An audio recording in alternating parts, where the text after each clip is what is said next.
Nah, ini menarik nih teman-teman. Kapanpun atau dimanapun kamu menemukan video ini adalah petunjuk Tuhan yang menyuruh kamu kembali ke jalan yang benar. Tapi tenang aja, saya tidak akan menceramahkan sesuatu, tapi justru saya ingin merangkul kamu dengan sebuah materi emas yang belum pernah kamu dengar.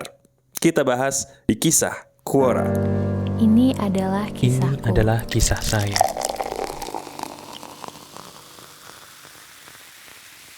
Halo teman-teman, apa kabar? Ada saya kembali, Aryan Surya, sahabat baik kamu dari Pagar Kehidupan. Bener, entah kenapa setiap kali saya memberikan sebuah materi kepada kamu ya, ada aja selalu selentingan perkataan dari orang-orang di komentar bahwa kok bisa ya mas, materi Mas Aryan ini pas banget dengan saya? Kok bisa ya mas, materi video yang ada di depan mata saya nih sesuai banget dengan permasalahan atau doa-doa yang sering saya panjatkan sama Tuhan selama ini? Nah, termasuk yang ini teman-teman.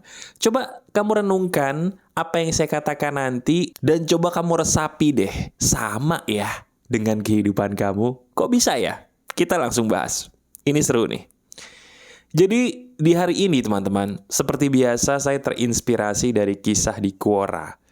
Sebuah kisah yang bisa dirasakan sama setiap orang, bahkan kalau jujur, kayaknya kita pernah deh setiap orang merasakan ini. Coba saya tanya dulu ya, diri kamu sekarang, benar, sekarang banget nih, dalam keadaan yang kalau secara jujur ngaku ada salah nggak sih sama orang? Saya ulangi ya. Kita yang sekarang nih, yang sekarang banget, kalau jujur, ngerasa nggak sih ada salah sama orang? Ngerasa nggak sih ada salah, mohon maaf, bahkan sama Tuhan sendiri? Ada nggak kesalahan dalam diri kita yang kalau kita inget-inget tuh secara mendalam, kita malu bahkan pengen nangis gitu. Nangisnya tuh kenapa ya? Kayak kita ngerasa kok diri kita bisa sih ngelakuin perbuatan yang kita tahu salah ini. Kenapa ya kok kita ngelakuin perbuatan yang udah jelas Tuhan tuh gak suka tapi kita tetap ngelakuin? Kenapa ya? Ada apa dengan diri saya?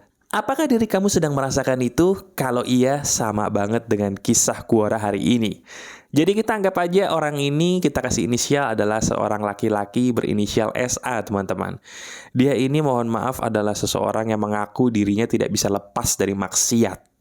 Dia pun sudah bosan banget dengar ceramah-ceramah orang yang mengatakan bahwa kamu tuh salah, ayo kembali ke jalan yang benar. Ayo tobat sebelum semuanya berakhir. Dia udah bosan teman-teman dengan nasihat seperti itu. Pernah nggak sih, maaf banget ya, diri kamu pun juga sama kayak orang ini. Ngerasa udah tahu ngelakuin hal yang salah, tapi nggak bisa berhenti. Begitu pengen berhenti, udah bosen. Yang namanya mendengar nasihat-nasihat kiri kanan depan belakang, bukan karena kamu tidak menghargai mereka ya, bukan. Tapi karena diri kamu tahu bahwa, ya saya tahu itu salah, tapi tolong dong bantu saya untuk keluar dari sini, bukan malah menghakimi saya. Pernah kamu seperti itu? Nah kalau pernah, itu yang akan saya bahas. Izinkan saya sebagai sahabat kamu yang ada jauh dimanapun kamu berada. Kita sahabat virtual ya, kita tidak bertatap muka. Tapi mau nggak izinkan saya untuk merangkul kamu sebagai sahabat?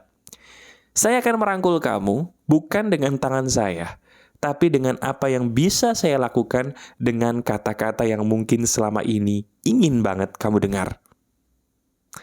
Sebentar.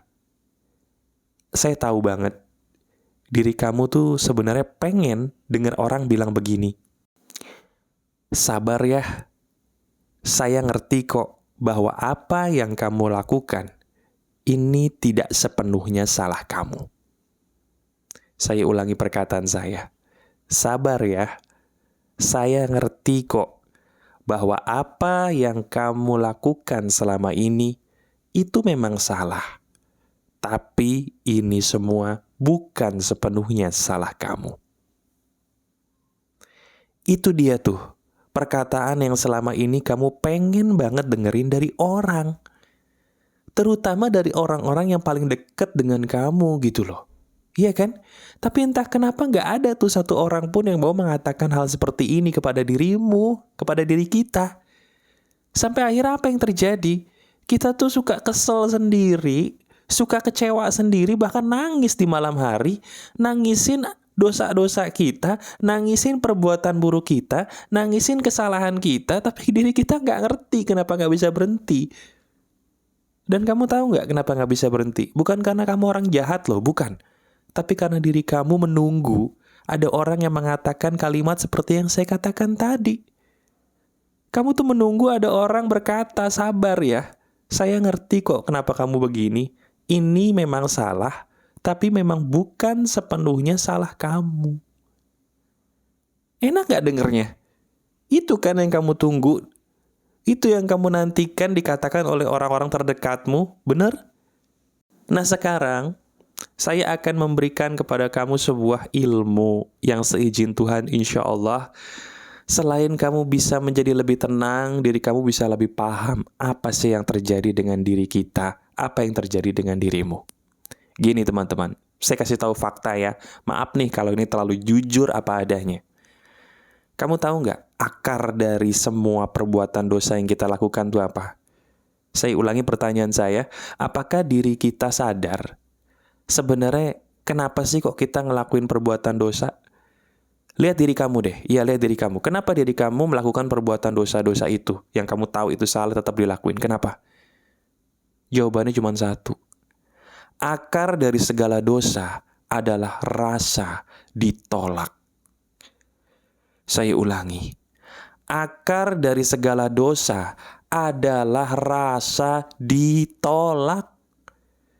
Ketika kita ngerasa nggak ada yang sayang lagi, nggak ada yang butuh lagi, nggak ada yang bisa terima kita lagi, kita tuh kayak ngerasa hopeless, nggak ada gunanya hidup, betul nggak sih?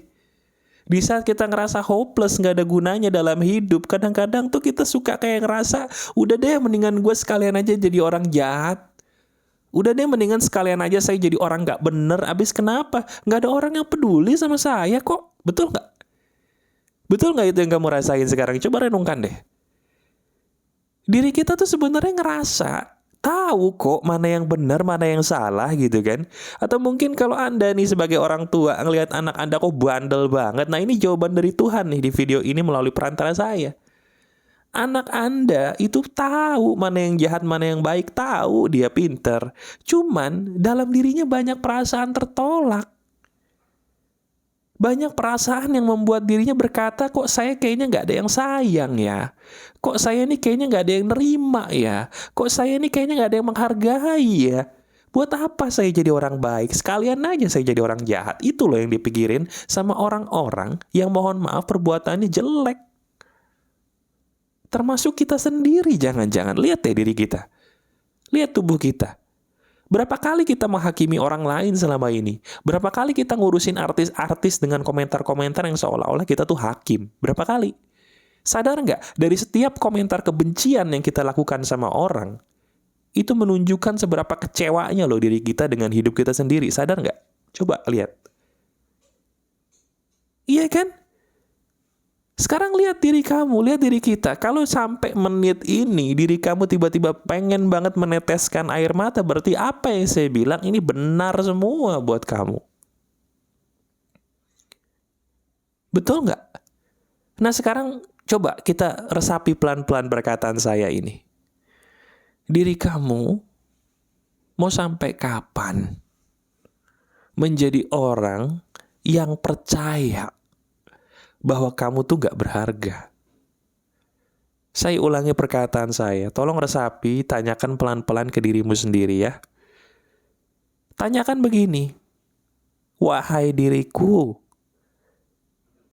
mau sampai kapan diriku ini menunggu orang-orang untuk menyayangiku, untuk membuatku merasa berharga?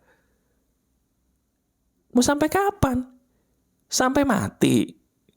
Kalau udah mati udah telat dong. Kenapa mas? Karena kalau udah mati kita amal buruknya lebih banyak. Udah gak bisa diapa-apain teman-teman. Udah selesai. Udah tinggal masuk ke dalam sebuah dimensi yang mohon maaf buruk sekali. Kalau begitu gimana mas? Saya tuh gak bisa lepas dari ini karena selalu terbayang-bayang kekerasan bapak ibu saya di masa lalu mukulin saya. Saya selalu terbayang-bayang perilaku orang-orang yang jahat sama saya. Ngebandingin saya dengan orang-orang yang saya sebenarnya tidak mau dibandingin sama mereka. Itu loh mas yang membuat saya tuh jadi gak bisa lepas dari perbuatan maksiat ini, perbuatan jahat ini, perbuatan yang saya tahu Tuhan tuh gak suka. Saya harus ngapain mas? Jawabannya, berhentilah berharap sama manusia, titik. Kenapa kita selama ini harus berharap sama manusia terus? Saya tahu manusia baik itu ada kok. Bahkan saya sendiri pun manusia. Kamu ketolong dengan video-video saya mungkin, sampai kamu memutuskan untuk subscribe. Tapi kalau kamu berharap sama manusia dan berharap semua manusia seperti saya, seperti orang-orang baik yang kamu pernah temui, diri kamu kecewa terus loh. Sekarang coba inget deh. Inget, kebaikan manusia tuh paling mentok sampai mana sih? Manusia tuh baik sekarang, besok bisa nggak baik sama kamu. Itu manusia, benar nggak sih? Coba renungan. Kita renungin pelan-pelan ya. Pakai logika apa adanya, fakta bukan teori, oke? Iya kan, manusia itu baik sekarang, besok bisa nggak baik sama kamu. Nggak baik itu bukan berarti jahat loh. Nggak baik itu bisa melakukan perihal yang bikin kamu tuh jadi kecewa, jadi sedih. Nggak usah jauh-jauh lihat video-video saya. Emang kalau secara jujur semua video saya kamu suka? Pasti ada yang suka banget, ada yang suka, ada yang biasa aja, dan ada yang nggak suka, ya nggak? Itu bukti loh bahwa saya manusia biasa buat kamu. Ada yang membuat diri kamu bahagia dari saya, tapi ada yang biasa aja, bahkan ada yang enggak. Nah sekarang coba jadikan itu sebagai bukti. Kenapa kita berharap sama manusia terus? Berharaplah kepada Tuhan yang memberikan kamu kebaikan-kebaikan. Setiap hari itu jangan buru-buru lihat handphone. Kecewa mulu kita. Kenapa? Karena ketika kita buru-buru lihat handphone, yang kita lihat kelakuan manusia mulu. Betul nggak? Ketika kita scrolling handphone, apa yang kita lihat? Perilaku manusia A, perilaku manusia B. Kecewa mulu dah kita. Pagi-pagi tuh setelah beribadah, coba dong lihat langit. Lihat ciptaan-ciptaan Tuhan. Kemudian katakan dalam hati, ya Tuhan saya bersyukur. Ternyata kebesaranmu melebihi apa yang pernah saya pikirin. Langitmu begitu luas, burung-burung yang terbang begitu indah suaranya, kucing-kucing yang saya lihat begitu lucu, daun-daun yang ditiup angin begitu sejuk bagi saya. Kebesaranmu luar biasa, maafin saya yang mengecilkan kebesaranmu Tuhan. Coba dong, berikan diri kita sendiri, teman-teman, waktu khusus untuk berduaan sama Tuhan doang. Itu obatnya. Saya ulangi obatnya ya. Berikan diri waktu khusus yang sebanyak mungkin bahkan dalam satu hari. Berikan waktu khusus yang lebih banyak daripada biasanya untuk ngapain mas? Berduaan sama Tuhan. Berduaan sama Tuhan itu bukan berarti harus melihat Tuhan, bukan. Tapi melihat ciptaan-ciptaan dan kebesaran-kebesarannya sambil berkata, puji Tuhan, alhamdulillah, Engkau maha besar, Engkau maha luar biasa. Kenapa saya harus takut kepada kebesaran-Mu yang maha besar ini? Itu kesalahan orang, terutama para ateis. Mereka berpikir melihat Tuhan itu harus pakai mata. Nggak selamanya yang harus terlihat itu harus pakai mata. Melihat itu justru pakai akal sehat. Lihat kebesaran Tuhanmu, maka kau akan kagum betapa besar kuasanya. Kalau kita kagum dengan betapa besar kuasanya, kita mikir, apa artinya masalahku yang sekecil ini baginya yang maha besar? Jelas? Jadi saya ingin kamu sebagai sahabat saya itu kembali ke jalan yang benar. Saya nggak akan menghakimi kamu, tapi pelan-pelan coba deh. Pelan-pelan kamu ulangi lagi video ini. Resapi lagi video ini. Dan kamu dengerin sambil kamu pakai akal sehat. Kalau Tuhan itu maha besar, maha penyayang sama kamu sampai mengizinkanmu bisa menemukan video ini, apa bukti bahwa dia itu jahat sama kamu? Apa bukti bahwa dia tidak mampu menyelesaikan perkara hidupmu? Nggak ada buktinya. Kembali ya. Kembali ke jalan yang lurus, pelan-pelan masuk ke zona yang namanya zona akur dan akrab dengan penciptamu. Banyak-banyaklah berduaan dengan penciptamu, bukan malah scrolling handphone. Karena ingat, sewaktu kita scrolling handphone, kita disodorin sama perilaku manusia yang mohon maaf lebih banyak anehnya daripada benernya. Setuju atau tidak? Ayo, berharaplah sama Tuhan yang maha pengasih lagi maha penyayang. Kembalikan yuk diri kita. Tuhan sayang loh sama kamu dan Tuhan itu selalu baik sama kamu. Lihat apa yang sering terjadi sama hidup kamu belakangan ini yang tanpa kamu sadari kamu lewatkan. Termasuk video ini nih.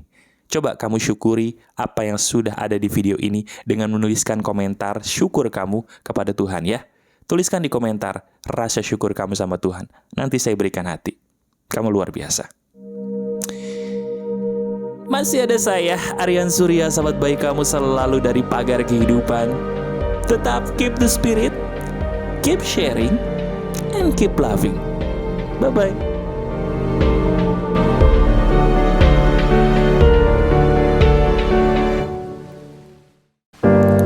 Ini adalah kisahku. Ini adalah kisah saya.